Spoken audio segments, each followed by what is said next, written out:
Good morning student. Online class में एक बार फिर आपका स्वागत है।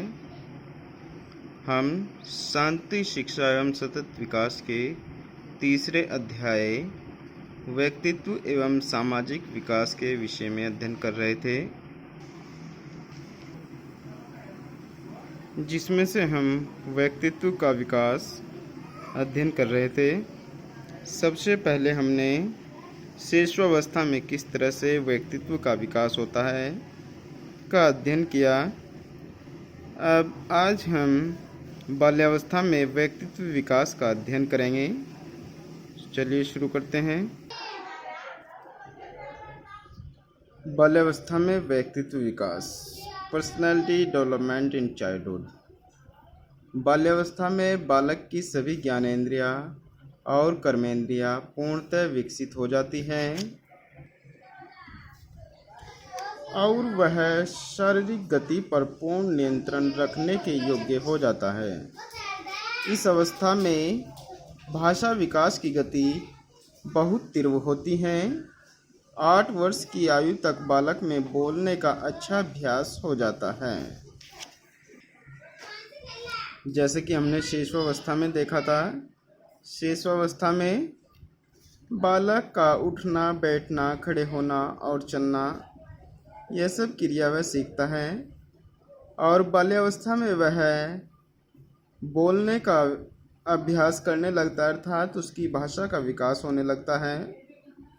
बाल्यावस्था में बालक अपने वातावरण से भली प्रकार परिचित हो जाता है। उसमें जिज्ञासा की प्रवृत्ति अत्यधिक हो जाती है। वह अकेला नहीं रहना चाहता, यानी कि कहने का मतलब है कि उसमें जिज्ञासा की प्रवृत्ति यानी कि जानने की इच्छा शक्ति होने लगती है। वातावरण में जितने भी तत्व होते हैं, अब वह उनके बारे में ही जानने की इच्छा रखने लगता है और अब वह अकेले नहीं रहना चाहता, बल्कि अपने समूह में अपने मित्रों के साथ, परिवार के साथ रहना पसंद करता है। वह अपने आप में इतनी रुचि नहीं लेता जितनी अपने मित्र, पड़ोसी या खेल में लेता है। यानी कि शिशुअवस्था में हम देखते हैं कि बालक एकांत में रहना पसंद करता है और वह अपने में ही रुचि लेता है, किंतु बाल्यावस्था में बालक अपने आप में रुचि नहीं लेता।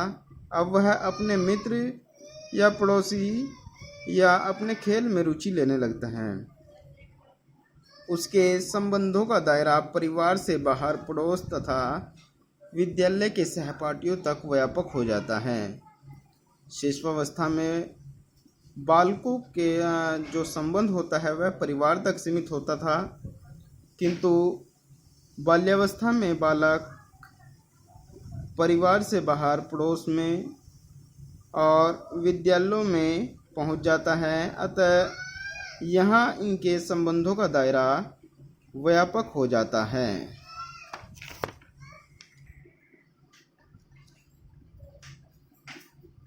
इस अवस्था में बालक को समूह में अपना स्थान बनाना होता है।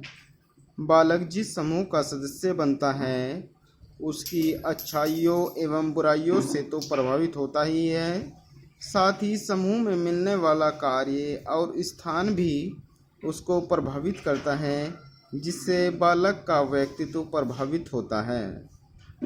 अर्थात अब बालक समूह में रहना पसंद करता है और वह समूह का एक निश्चित सदस्य बन जाता है। समूह अच्छा हो तो बालक के व्यक्तित्व पर अच्छा प्रभाव पड़ता है और यदि समूह बुरा हो तो उसका व्यक्तित्व पर बुरा ही प्रभाव पड़ता है। समूह से समायोजन द्वारा वह मैत्री, सहानुभूति, प्रेम, त्याग, कर्तव्यपरायणता आदि गुणों को सीखता है। उसमें आत्मविश्वास पैदा होता है और यदि समूह ऐसा नहीं कर पाता तो उसमें हीनता की भावना पैदा हो जाती है, कुंठा, निराशा पैदा हो जाती है और समाज विरोधी भावनाएं भी पैदा हो जाती हैं। अर्थात समूह के द्वारा उसमें आत्मविश्वास पैदा हो जाता है और यदि ऐसा नहीं होता तो वह समाज विरोधी कार्य करने लगता है। मिशेल ने अपने शब्दों में कहा है, अपने अध्ययन में पाया है कि लोग बालकों से आशा करते हैं कि वे साहसी, दृढ़ इच्छा शक्ति वाले और महत्वाकांक्षी बने, जबकि बालिकाओं से अपेक्षा की जाती है कि वे घरेलू, साफ सुथरे चरित्र वाली, सामाजिक व अच्छे व्यवहार और व्यक्तित्व वाली बने। देखिए, मिशेल ने एक अध्ययन किया और उसमें पाया कि लोग बालकों से आशा करते हैं कि वो साहसी बने, दृढ़ इच्छा शक्ति वाले बने, महत्वाकांक्षी बने, और बालिकाओं से अपेक्षा की जाती है कि वह घरेलू बने और साफ सुथरे चरित्र वाली, सामाजिक व अच्छे व्यवहार और व्यक्तित्व वाली बने। इस तरह से हमने देखा कि बालक का बाल्यावस्था में व्यक्तित्व विकास किस प्रकार से होता है। बाल्यावस्था में बालक धीरे धीरे भाषा का विकास करता है और वह एक समूह का निश्चित सदस्य बन जाता है। समूह एक, उसको हम संगति भी कह सकते हैं कि जैसे बालक की संगति होती है वैसा ही उसके व्यक्तित्व का विकास होता है। अर्थात यदि बालक की अच्छी संगति होगी तो बालक के व्यक्तित्व का विकास भी अच्छा होगा, और यदि बाल्यावस्था में बालक की संगति बुरी होगी तो बालक के व्यक्तित्व का विकास भी अच्छा नहीं हो पाएगा।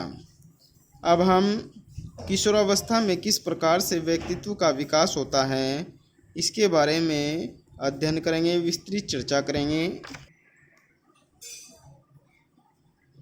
किशोरावस्था में व्यक्तित्व विकास, पर्सनैलिटी डेवलपमेंट इन एडोलसेंस। किशोरावस्था में बालक में शारीरिक परिवर्तन बड़ी तीव्रता से होते हैं। इन सब का प्रभाव उसके व्यक्तित्व पर भी पड़ता है।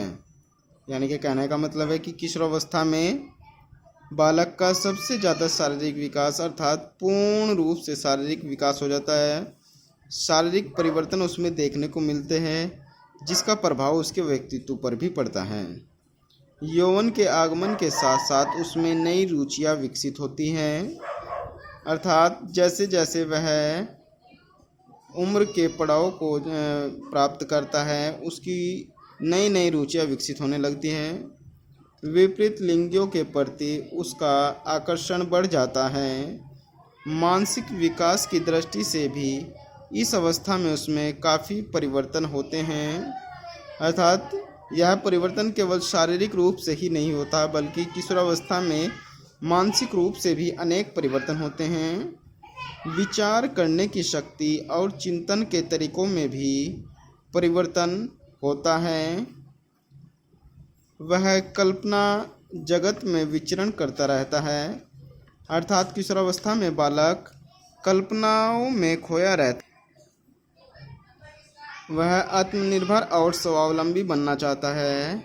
इस अवस्था में वह नेतृत्व संबंधी प्रवृत्तियों को भी प्रदर्शित करने लगता है। वह निडरता और साहस का परिचय देना चाहता है, अर्थात इस अवस्था में बालक आत्मनिर्भर बनकर स्वावलंबी बनना चाहता है और वह प्रत्येक क्षेत्र में नेतृत्व करना चाहता है। वह निडरता और साहस का परिचय देना चाहता है। खेलों और अन्य क्रियाओं में अपना स्थान बनाना चाहता है। इस अवस्था में उसमें संवेदनशीलता बहुत अधिक बढ़ जाती है। इन सब बातों का सीधा प्रभाव बालक के व्यक्तित्व पर पड़ता है। जहाँ एक ओर यदि बालक की उपेक्षा की जाती है, तिरस्कार किया जाता है तथा उसकी निरंतर अवहेलना की जाती है, और दूसरी ओर यदि उसकी ओर अत्यधिक ध्यान दिया जाता है, उसकी गलत आदतों की अनदेखी की जाती है और उसको अनुचित प्रोत्साहन दिया जाता है, तो उसके व्यक्तित्व का सही विकास नहीं हो सकता। अर्थात बालक के सही विकास के लिए किशोरावस्था में बालक का बहुत ध्यान रखना पड़ता है। यानी कि बालक का तिरस्कार नहीं करना चाहिए, उसकी अवहेलना नहीं करनी चाहिए। और अत्यधिक ध्यान देना ठीक है, लेकिन गलत आदतों की अनदेखी भी नहीं करनी चाहिए, वरना इसका भी गलत प्रभाव जो है किशोरावस्था में बालक के व्यक्तित्व पर पड़ता है। तो यहाँ पर हमने किशोरावस्था में व्यक्तित्व विकास का अध्ययन किया, अर्थात व्यक्तित्व का विकास विभिन्न अवस्थाओं से कैसे होकर गुजरता है, शैशवावस्था में किस प्रकार से व्यक्तित्व का विकास होता है, बाल्यावस्था में किस प्रकार से व्यक्तित्व का विकास होता है तथा किशोरावस्था में किस प्रकार से व्यक्तित्व का विकास होता है, इन सब के बारे में हमने विस्तृत रूप से अध्ययन किया, चर्चा की। यहाँ पर हमारे व्यक्तित्व का विकास पूर्ण होता है और कल हम व्यक्तित्व के विभिन्न प्रकारों का अध्ययन करेंगे, उस पर विस्तृत रूप से चर्चा करेंगे। धन्यवाद।